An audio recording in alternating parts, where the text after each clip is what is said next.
Okay, right. Okay, so I'm going to open this up with something a little bit wishy-washy. I'm going to get straight into it, but we're talking about Halo, so obviously I'm going to get a little bit wishy-washy with this. So as a family man, I think it's very important to have things that you're passionate about and that you put all of your effort into, and you cultivate those relationships and, really work on these things.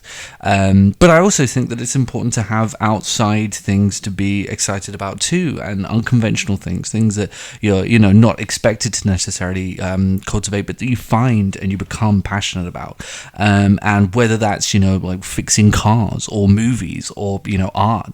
I love movies and art too, or video games. And with me, I have in my time cultivated a passion and a lot of love for the Halo series, maybe more than I really should, but I absolutely love the series and I have a lot attached to it, a lot of very fond memories, and I absolutely adore those first 4 games, I would say. And I like Reach a lot, but I'm actually talking about CE 2.3 and ODST. Those games just have so much in them, so much of me poured into them, and I know I'll spend this video arguing why it's not just nostalgia and why the games are actually genuinely so magical and so poles apart and heads, just levels ahead of other video games, even of the time. I think Halo 3 is immeasurably better than any game of that time, even ones that were trying to elicit that sense of magic that Halo 3 did. That series is always will always be, those games will always be phenomenally important to me. It's so sad, but they will be important to me. They always will. But as of the past, as much as I thought Reach was good but sort of lacking when compared to that trilogy, as of the past 10 years, I have completely lost that relationship, that connection to Halo when it comes to the games as they release that I had before. I don't feel the same way about new Halo releases at all, and I think for 10 years straight, I've constantly been trying to tell myself that this will be the one, and it'll feel like Halo again, and this will be, we'll do it, it's going to be back, even with 4 to an extent, because like I said, Reach is good, Reach is fundamentally a very good game, but in terms of feeling like Halo and like that old Halo experience, I just don't think it ever did.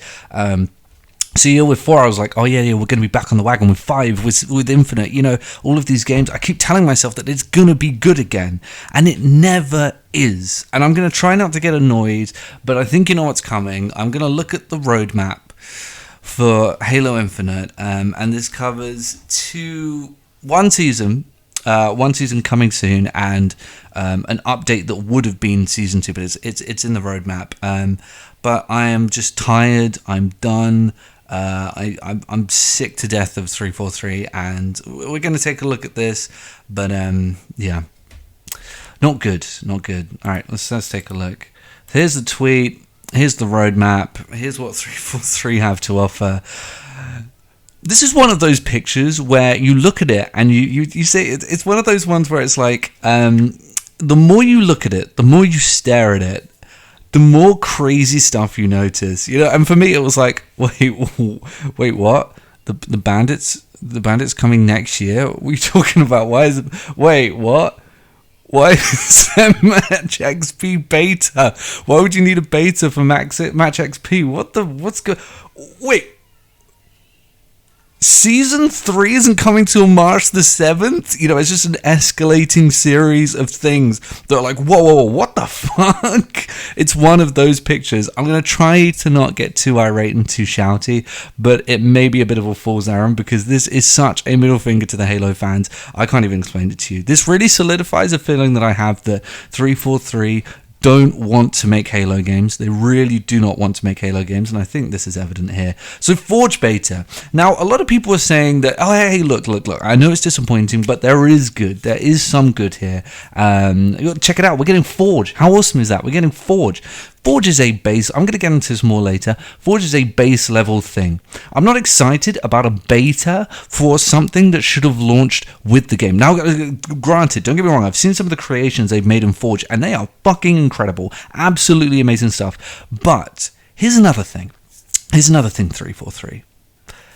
if people are already using this, if this is already out there, why are we running a beta for it? I mean, we thought that this was going to launch. We thought it was going to launch this month. We thought it was going to come out this month. Some people said, hey, don't get your expectations up. It might just be in beta this month. We're getting it in beta in November. The beta starts in 2 months. Not even the full release of Forge. A year after the game comes out, we're getting a beta for a baseline feature. And you know what? Here's the crazy thing.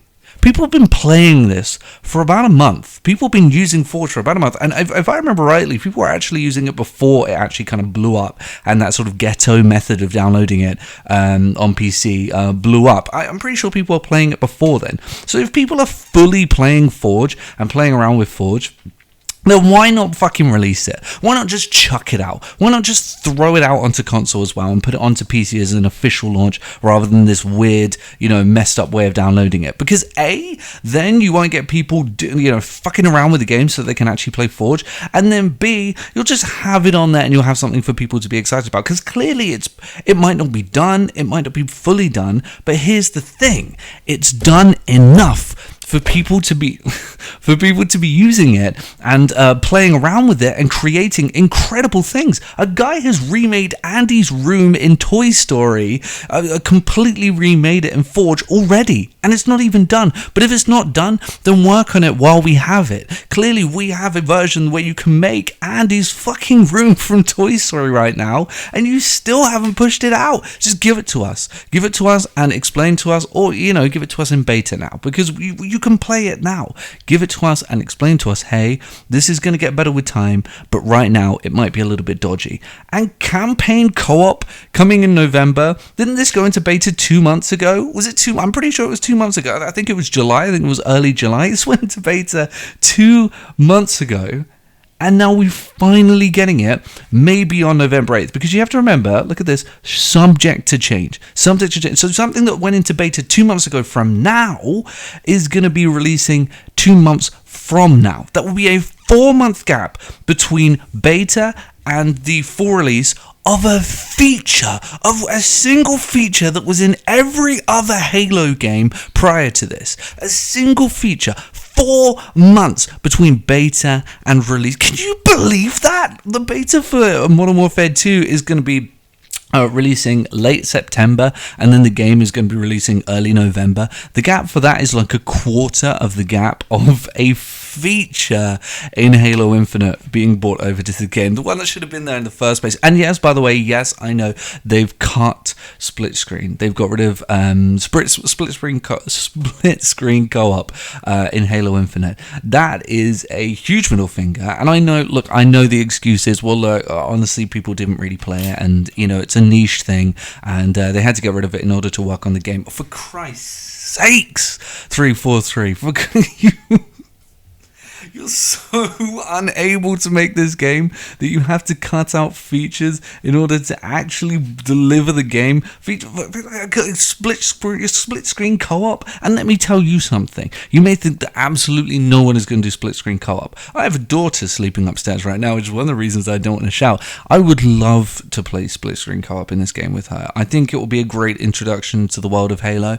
I think we'd have an amazing time discovering little bits here and there, little Forerunner architecture and stuff like that, but I'm not going to be able to. I would have loved to have been able to go through every single Halo game on split screen, 1, 2, 3, ODST, Reach, 4, 5, and Infinite on split screen with her. That would be an incredible experience. But at this point, there are now 2 games I'm not going to be able to do split screen with her with. I'd love to invite some of my friends over for a split screen couch co-op, throwback nostalgia party with Doritos and Mountain Dew and Dominoes, but I can't do that now. No, I can't do that. And that may sound like a very niche, reason to play the game, but to be honest with you, that's kind of where we're at with Halo. Halo is a fanatics game. It's a game for people who just love Halo and feel very nostalgic about the game. So actually, the people who are still doing couch co-op are exactly your target demographic. Those people left over, they're all on your game. Dude, they're all on your game. 30-tier battle pass.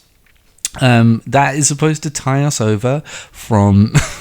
November 8th to March 7th. 5 months, we have a 30-tier battle pass. And by the way, from what I've been told, or from what I've seen, these are all just things that we were supposed to be getting with the game anyway, but were delayed and are now considered a feature. So 30-tier battle pass. So just to make that clear for everyone, in the space of this 10-month season, there are going to be 130 tiers. 130 tiers in 10 months. There was supposed to be 400 tiers a year. 400 tiers a year, and we have 130 in the space of 10 months. 2 new maps, Detachment and Argyle, Detachment and Argyle. These apparently are forged maps, so they're not actually new devved maps. They look okay. They look like okay maps, and at this point we'll be at, what will it be? I think 10 arena maps, unless you don't count them because they are forged maps. And what worries me a little bit about this, is that if they're forged maps that they're putting into there, that kind of tells me that they're not going to, if they're touting this as a feature, that they're not going to be including other people's forged maps. See, the thing about forged beta, don't get too excited about it, because I wouldn't guaranteed say that these are going to be available on matchmaking, and I think that almost confirms it. If they have these 2 maps and they're like, oh, check it out, we put a couple of our forge maps in there, it's a huge feature. I feel like they're kind of saying, yeah, those are the forge maps you're going to get. You're not going to get more. And so don't think that just because there's a forge beta, we're going to be able to play those forge maps on matchmaking. I heard a rumor that when Forge launches, we will have match-made Forge maps, which is great, because at least it will bolster up the pathetic, weak map count that we have in this game. But that is not the release. That's the beta. It's just the beta. I definitely don't think that it's going to be available in matchmaking, and I think that sort of confirms it a little bit. So they look like okay maps, but yeah, we will be stuck with a very weak roster of maps for a very long time until Forge launches. And I'm laughing because of the next one.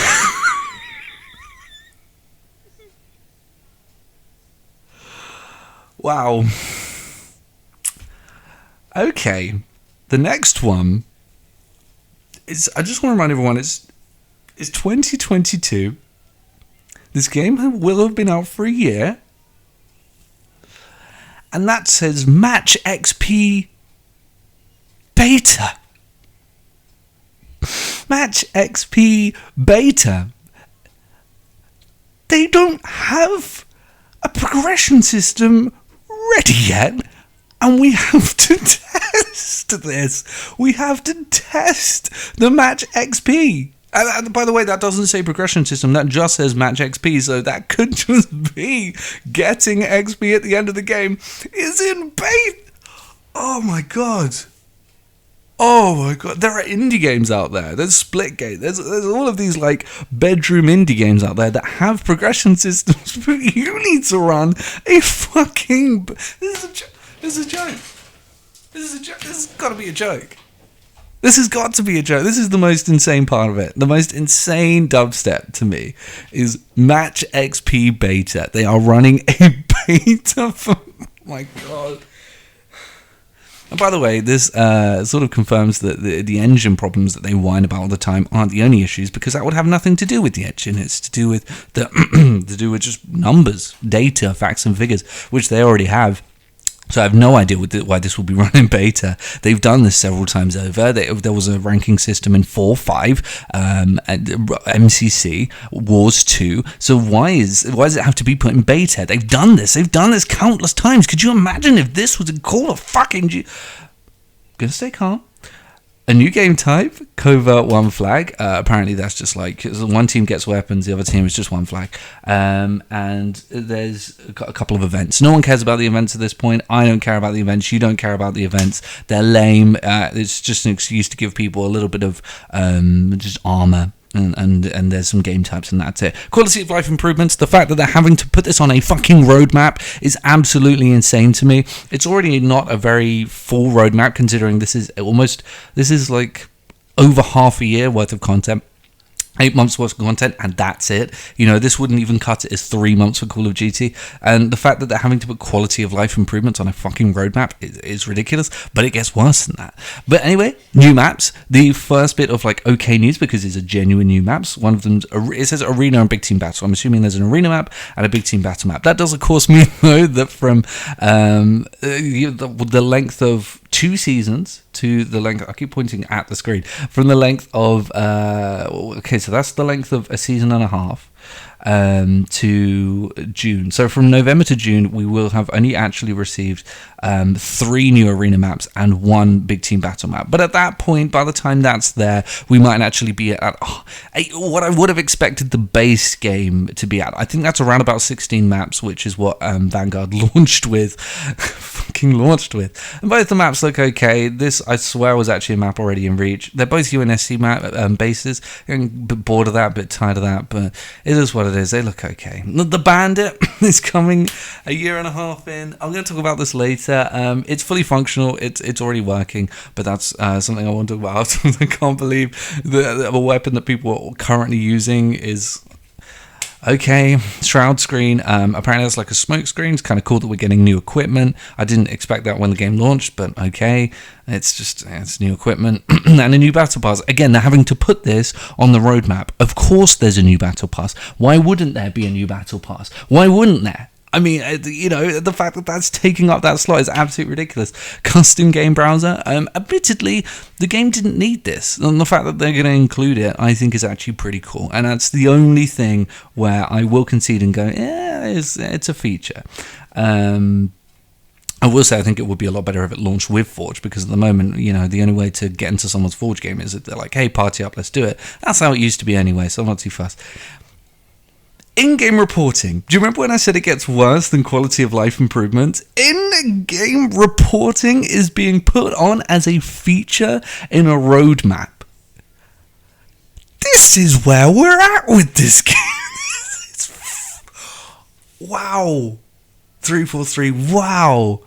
How are we supposed to not call you incompetent when this is a feature to you? That's the thing. To you, this is a feature. You think this is genuinely something to tout. Something incredible. This is a feature. In-game reporting, guys. You're going to finally be able to report people in-game. Never been able to do that in any other game except for all of the other Halo games. VIP and escalation to pre-existing game types that have already existed before, but I like escalation a lot. It's what it is. New fracture event, don't care about events. Forge beta updates. Now pay attention to this, because what that tells me, and I may be reading too much into this, is that it's still going to be in beta all the way up until June 27th. Man, that's a long beta. That is a really long beta. I mean, November to June. And we're still talking about Forge beta updates. It doesn't say Forge updates. Forge beta updates. That also tells me that, by the way, the Forge that we get, beta that we get, I think is going to be more bare bones than you think. I think it's going to be missing a lot of things up until June 27th. And I don't think we're going to be able to make these incredible creations that people are being able to make on the version that they already have. Quality of life improvements again. This is terrible. This is absolutely atrocious. This is awful. A terrible roadmap. And it drives me crazy. I think... the fact that 343 think that some of this stuff is worth putting on a roadmap and being like, whoa, okay, check back into the game because we're going to put this into it, is absolutely insane. And I hate the fact that people are actually saying like, oh yeah, well, there's some cool stuff, bro. Like, look, check it out. Forge is going to be great. And and the beta's there. Yeah, cool. It may be incredible, but it's not. I think we need to change our viewpoint. The viewpoint that a lot of people have is that, hey, we're getting all of this new stuff. It's taking a long time, but we're getting this new stuff. This is not new stuff. This is not them giving us new stuff. What you're doing is you're watching the game being made, and they're trying to get you excited, trying to act as if like this is all new stuff. This is just them making the game. What you're watching is the game being made over time. Stuff like being able to report people in game. That's not a feature. That will never be a feature. That's part of a game. That's not them adding something wacky and new. So you're watching the game being constructed and they're trying to get you excited about, like, hey, check it out, we've almost made a game. We've almost made a game. But they had 6 years to work on it. 6 freaking years. And I don't care if people say, oh yeah, but they didn't use all of the 6 years. Yeah, okay, so they tried to develop a hero shooter. Why did they do that? And that's why I hate 343, because 343, man, 343. You know, Bungie, even when they released Destiny, they were like, we're going to do our own thing. We're going to make our own game. 343 are the complete opposite, and they always have been, and they always will be. It's what is the rest of the world doing with them? And that drives me crazy. And my final point before my dinner burns is this. A lot of this stuff was already available. The weapons, the bandit is already available. It's fully functioning, it's fully working. You can fully use it in a game, no problem at all. There's a double barrel shotgun, there's a plasma rifle, there's some sort of launcher. All of this stuff is all available already in the files. Some of it needs texturing, some of it needs modeling, etc, etc, etc. But there's nowhere to be seen within a year and a half of the launch. Why? Where is all this stuff? Why is it that we have Forge but we can't use it, but it has to be run into beta on a bare bones mode in November? Why is all of this stuff happening? And that's why it feels intentional to me. It feels like 343 want to do anything but develop Halo. That's what it feels like to me, because we have all of this stuff and they just won't give it to us. Because you know why? Because they don't want to. And I know a lot of people are calling for them to lose the license for Halo. And you know what? Like, there's a lot of sort of contrarian sort of high ground. Like, oh no, come on, guys, it's not cool for people being. Do you know what? If I have a job where if I fuck up too much, I'll lose customers, and if I lose too many customers, I'll lose my job. Why should 343 be exempt from that rule? That's how employment works. Why should it be different for them? They fucked up for 10 years straight. They have lost so many fans of the franchise that honestly, I think there would have been more fans if they just chucked MCC out and just left it out there. Because those, the series will still be respected. Right now, it's an embarrassment. You're being embarrassed by other devs and sitting there going, oh, but game development's so hard. Oh yeah, it is hard. It's hard for the other devs as well, who are actually able to make video games and don't just sit there whining Unishat. Oh, it's so difficult. Yeah, it's difficult for everyone. So why are you being embarrassed by other developers? Your game is not unique. You're not doing things that other people have never done before. This is all just stuff that has existed before. So why is it so difficult for you? It drives me crazy. This is terrible. I really wish 343 had never been able to drag the zombie corpse of Halo out of the grave. I think it should have been left alone. 3 was a perfect ending. I don't even think they should have made Reach. But even Reach, I think it should have been over, and its name has just been dragged through the dirt for the past decade, and I'm so tired of 343. I'm tired of 343 making a series that they clearly don't want to make, but using its name for publicity. Yeah, they're happy to be scummy and use the Halo name, but they don't want to actually develop Halo games, and that drives me fucking crazy. So yes, I don't care if 343 lose a license. Obviously, I want the people who do genuinely care about the game to prosper and move on to different things. But right now, I'd love if they lost the license, because the series is shit now. The series just isn't good anymore. Halo isn't good anymore, and I think we all just need to accept that. It probably never will be again. So that's that, and I guess I'll see everyone later.